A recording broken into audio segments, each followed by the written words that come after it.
Leo, le agradezco mucho a don Zenén Ceferino, pero vamos ahora, por favor, compañeros, con el periodista independiente y director de La Sexta W, con Luis Guillermo Hernández, quien trae pues una investigación muy interesante sobre el séquito millonario de nada más y nada menos que el consejero presidente del INE, Lorenzo Córdoba.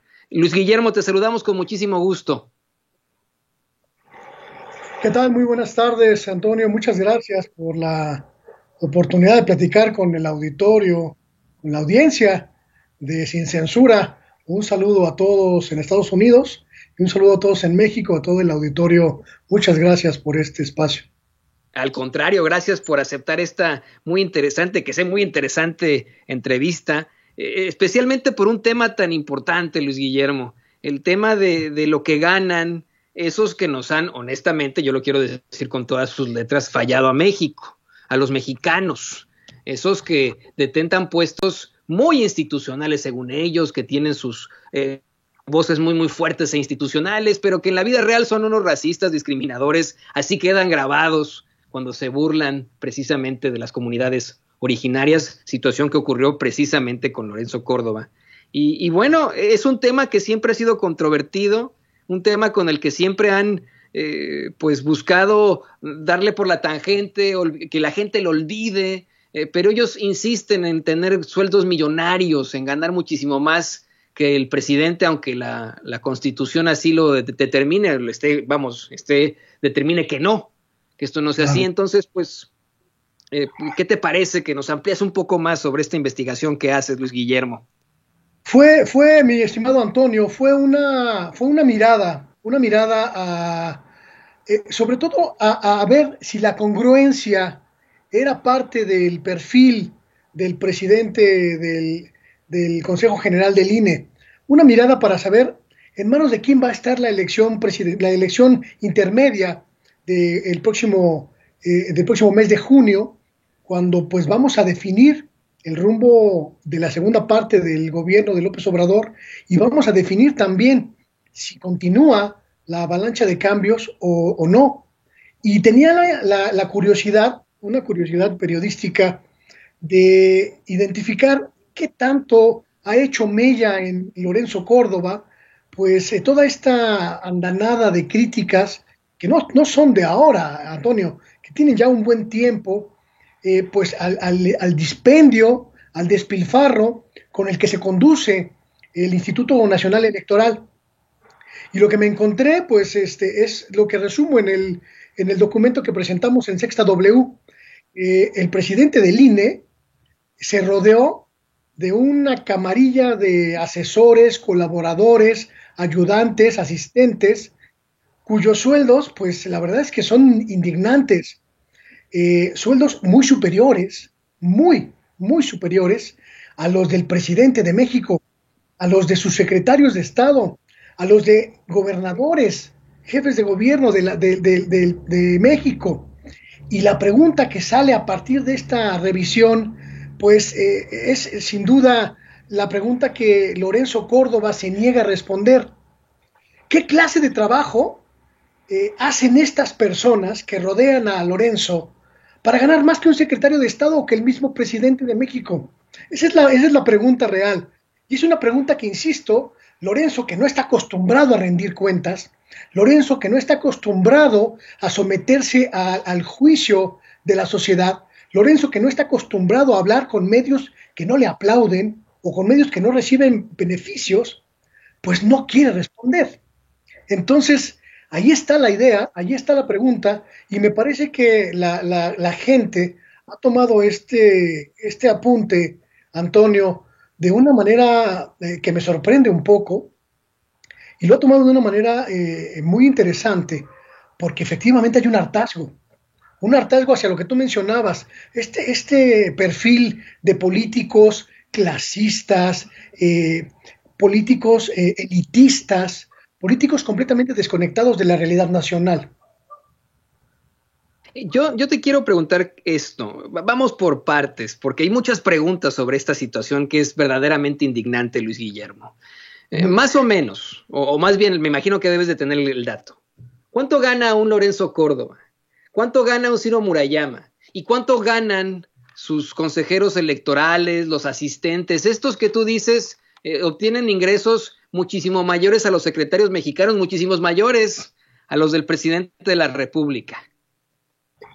Simplemente solo para hacer una acotación a las cifras que voy a mencionar en estos momentos. Son cifras del año pasado, porque este año, este 2021, ya se autorizó un aumento salarial, ya se autorizó el aumento que viene acompañando el presupuesto del ejercicio 2021. Hasta diciembre del año pasado, Lorenzo Córdoba se metía a la bolsa 178,000 pesos mensuales libres de impuestos, completamente libres de impuestos. Estamos hablando, en términos netos, de que gana casi 70,000 pesos más que el presidente de la República. Esto es una cifra que me parece indignante, oprobiosa, pero además hay que decirlo con mucha claridad, Antonio, y hay que decirlo con mucha precisión también.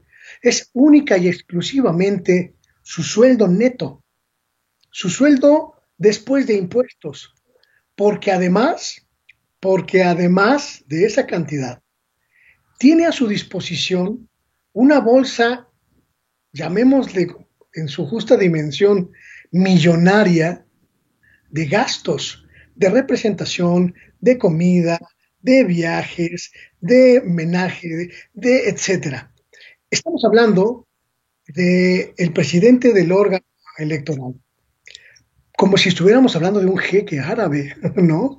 Como si estuviéramos hablando de un... Pero a ver, Luis Guillermo, es que a mí lo que no me queda claro es esto. Hace unos días tenemos a Lorenzo Córdoba haciendo uso de sus redes sociales en un mensaje con su lenguaje, ya sabes tú, muy institucional, escalonado, como si estuviera declamando una poesía al estilo Mariana Gómez del Campo, asegurando que si están buscando censurar la conferencia de prensa mañanera del presidente López Obrador es porque está en la Constitución.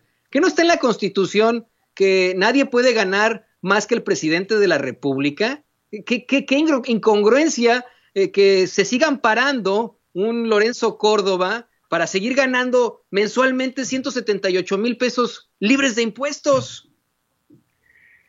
Es que tenemos que reconocer que la Constitución se aplica solo en los demás, no en Lorenzo Córdoba y su grupo.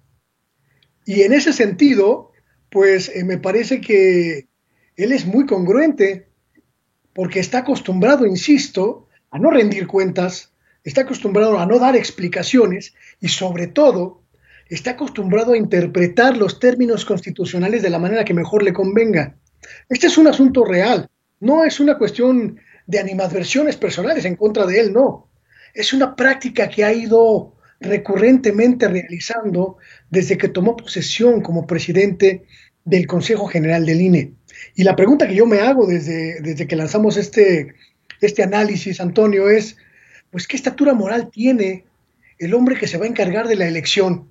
Si es incapaz, ya no digamos de respetar la Constitución, que seguramente pues es algo que es demasiado pedirle, pero simplemente, ¿qué clase de hombre es aquel que está completamente desconectado de la realidad nacional, en la que más de 50 millones de mexicanos viven en pobreza y pobreza extrema, y miles, cientos de miles están en estos momentos, después de casi un año de pandemia, pues luchando para rescatar lo que quede del naufragio económico que ha vivido México y el mundo? Es decir, se negaron a la transparencia, pero también se negaron a la austeridad. Y en esa negación está el darle la espalda a la sociedad, Antonio. Me parece a mí que es muy claro esto. Sí, yo estoy completamente de acuerdo, Luis Guillermo. Es la incongruencia absoluta, es tener a un verdadero hipócrita al frente del Instituto Nacional Electoral, un tipo que nos habla en este lenguaje escalonado, muy institucional, pero que detrás es un hombre absolutamente racista, que discrimina, que habla con una serie de peladeces. Y no me malentiendo, yo también, yo digo muchas peladeces, Dios es mi testigo, pero lo digo aquí al aire contigo, lo digo con el público de Sin Censura, busco ser congruente de mis actos como lo eres tú, como es la gente que nos ve y nos escucha. Y a mí me llama mucho la atención, me preocupa escuchar estas cifras que planteas en el reportaje de Sexta W. Hablas tú, por ejemplo, de un abogado con estudios de posgrado que se desempeña como jefe de la oficina del presidente del INE, Emilio Buendía, que gana 150,500 pesos. Su secretario particular, Francisco Javier Naranjo, gana 128,597 pesos mensuales libres de impuestos. Y así nos vamos, uno tras otro, sueldos que son verdaderamente estratosféricos para un instituto que nos ha verdaderamente dado la espalda a los mexicanos, que nos ha quedado muy mal a los mexicanos, que ha avalado fraudes, que se ha hecho de la vista gorda ante una serie de irregularidades. El mismo Lorenzo Córdoba es quien avala en 2012 el fraude en cuanto a lo que obtuvo la campaña del PRI frente a Odebrecht, de estos sobornos de Odebrecht. Él dice que no hubo ningún tipo de diferencias, de situaciones irregulares con todo eso, y ahora no quiere hablar al respecto. Esto es preocupante porque siguen en esta idea de decir vamos a censurar, vamos a ser miembros activos de la política mexicana, y no hay cómo detenerlos. No, vamos, es como si habláramos de ahora que estamos en pandemia, de una enfermedad sin cura, sin ningún tipo de prevención. Así es, y además hay un dato que me parece que es muy significativo en esta exploración que hicimos de la estructura en torno de Lorenzo Córdoba, Antonio, y es el hecho irrefutable de que Lorenzo creó una estructura completamente paralela a la estructura formal del Instituto Nacional Electoral. Es decir, él se creó su propia burbuja de asesores, su propia burbuja de colaboradores, asistentes y ayudantes que le trabajan solo a él. No trabajan para el Instituto Nacional Electoral, trabajan para él, pero los pagamos todos. Tú mencionabas a su jefe de la oficina, un prominente pues defensor de derechos humanos y experto en justicia electoral, un abogado, Emilio Buendía. Bueno, pues Emilio Buendía solo trabaja para Lorenzo Córdoba, aunque le pagamos todos los mexicanos. Es el mismo caso de otros integrantes de su equipo. Por ejemplo, Enrique Aguirre, que es un abogado con estudios de doctorado en Derecho, experto en asuntos electorales y de tribunal. Él solo, exclusivamente trabaja para las encomiendas y la agenda de Lorenzo Córdoba.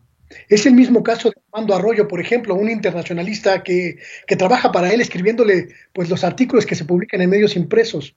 Solo trabaja para él, no trabaja para nadie más en el INE, pero lo pagamos todos.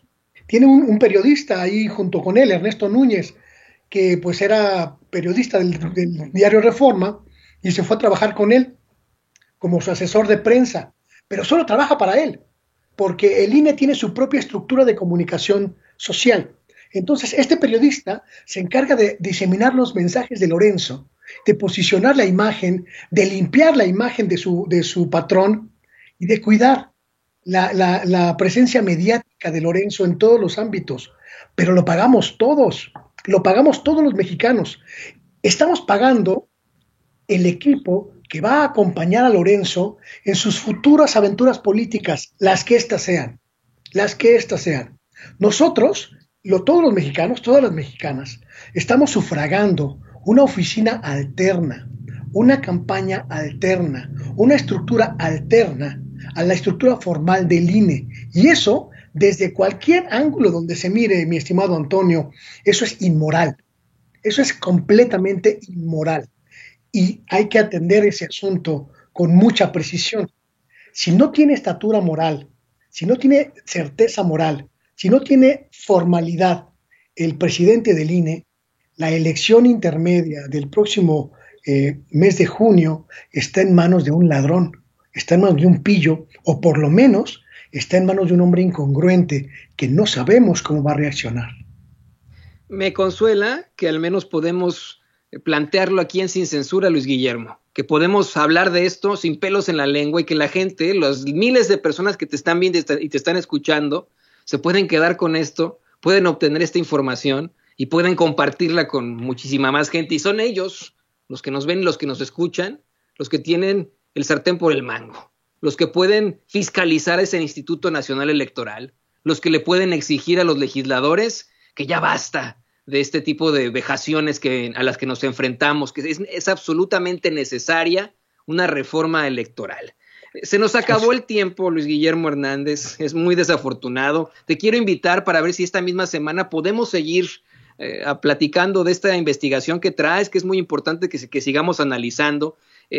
Creo que la gente tiene que conocer más al respecto. Mientras tanto, ¿qué te parece que nos compartes tus redes sociales para que la gente se ponga en contacto contigo, te lea precisamente ahí en Sexta W y en otro tipo de plataformas? Sí, muchísimas gracias, con gusto estoy a la orden. Me pueden encontrar, ya lo sabe la gente, en @LuisGernán, es mi cuenta en Twitter, y pues también en Rompeviento TV, que es el espacio pues de televisión alternativa donde yo tengo mayor presencia, y por supuesto en Sexta W, que es mi plataforma digital. Y bueno, también Antonio, me parece que lo que planteas es muy cierto. Tenemos que investigar, tenemos que seguir echándole un ojo a esto. Nosotros tenemos el compromiso ahora, y lo comparto con ustedes, de investigar todos los organismos autónomos para ver exactamente cómo están gastando el dinero del pueblo. En esta lucha que se ha abierto en México en torno de estos. Esta es la primera mirada al INE. Lo que nos encontramos en el INE es verdaderamente indignante, y lo que nos encontraremos seguramente pues será muy parecido a esto, porque estamos hablando de estructuras que no están acostumbradas a rendir cuentas. Entonces, pues por supuesto acepto la invitación y estaremos con gusto aquí platicando con la gente de Sin Censura. Esperemos que sea muy, muy pronto, esta misma semana, querido compañero, colega, periodista independiente y director de Sexta W, Luis Guillermo Hernández. Muchísimas gracias por esta entrevista, por esta información, que vaya que ha sido enriquecedora para nosotros. Y mire, se nos acabó el tiempo, es muy desafortunado, queda mucho que platicar. No se vaya a perder esta noche a Meme Yamel, por favor, ahí va a estar esperándolo con muchísimo gusto a las 8 de la noche, hora del centro de México. Nosotros lo vemos a las 6:45 de la mañana, valga la redundancia, para la información más importante, la conferencia de prensa mañanera. No se lo vaya a perder, lo esperamos, 6:45 de la mañana, hora del centro de México, hora del centro de los Estados Unidos. Yo soy Antonio Ruiz, en nombre de este gran equipo de colaboradores, le agradezco que se haya conectado con nosotros y que sea parte de este equipo, que lucha por la verdad con justicia y porque usted siempre tenga un espíritu crítico. Nos vemos muy, muy pronto. Que Dios lo bendiga. Hasta aquí las noticias con Vicente Serrano. Usted tiene una cita con nosotros en el próximo programa. Hasta la próxima.